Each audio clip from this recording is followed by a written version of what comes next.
ओम नमस्ते जी।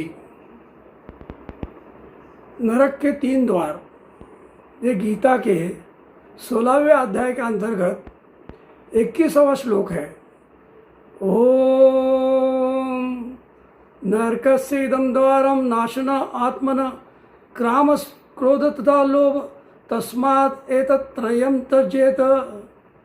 नरक के 3 द्वार है जो हमारी आत्मा का नाश करते हैं।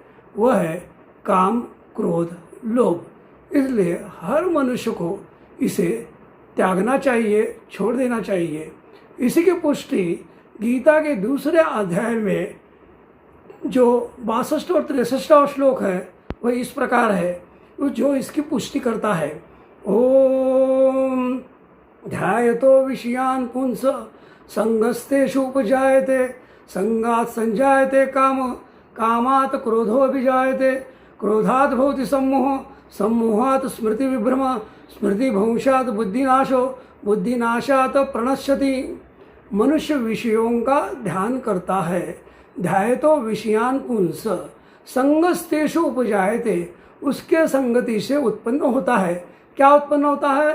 ध्यायतो विषयान् पुंस संगस्तेषु उपजायते संगात् संजायते काम, यानी कि कामनाएं उत्पन्न हो जाती है और उस कामना के अंदर ही काम भी बैठा हुआ है।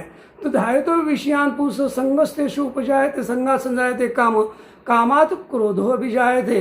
अगर कामनाएं पूर्ण होती है तो लोभ उत्पन्न हो जाता है, और अगर कामनाएं पूर्ण नहीं होती है तो क्रोध आ जाता है। क्रोधाद यानी कि मनुष्य दोनों तरफ से सपड़ा हुआ है यहाँ पर। अगर लाभ हो जाता है तो उसे लोभ हो जाता है, और उसका नुकसान हो जाता है तो क्रोध आ जाता है। तो मनुष्य यहाँ पर दोनों तरफ से सपड़ा हुआ है, तो उसे इसमें से निकलना है। तो इसकी टेक्निक भी यहाँ पर बताई गई है। तो ध्यायतो विषयान् पुंस संगस्तेषु उपजायते संगात् संजायते काम कामात् क्रोधो अभिजायते क्रोधात् भवति सम्मोह। और वो क्रोध उत्पन्न होने से वो सम्मोहित हो जाता है, कि मूढ़ भाव उत्पन्न हो जाते हैं और विवेक खो बैठता है। क्रोधात् भवति सम्मोह सम्मोहात् स्मृति विभ्रम, से स्मृति का नाश हो जाता है। स्मृति भंशात् बुद्धिनाश हो, बुद्धि का भी नाश हो जाता है। क्योंकि मनुष्य के पास स्मृति और विचार ही तो है।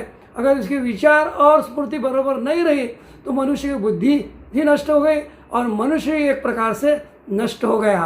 तो यहाँ पर जो है, जो 3 जो नरक के द्वार बताए गए हैं, काम, क्रोध, लोभ। लोभ को जीतने के लिए हमारे पास दान होना चाहिए, और काम को जीतने के लिए हमारे पास आहार अच्छा होना चाहिए, विचार अच्छा होना चाहिए, और साथ ही साथ हमको बार बार परमात्मा का रस लेना चाहिए। उसे रसानाम रस कहा गया है परमात्मा को। जब तक उसका रस हम नहीं लेते हैं तब तक ये कामनाएं हमें सताते ही रहती है, और जिससे हमारा नरक का द्वार हम खोल देते हैं।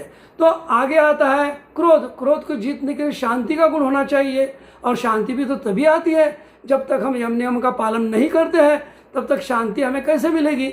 और शांति के लिए हमको समाधिस्थ होना जरूरी होता है। और जब हम समाधिस्थ सही मायने में एक एक नियम का पालन करते हुए, अष्टांग का पालन करते हुए समाधिस्थ बार बार होते हैं, तब हमें परमात्मा का आनंद आने लगता है, और उसी में हमको शांति भी मिलती है। ओम शम।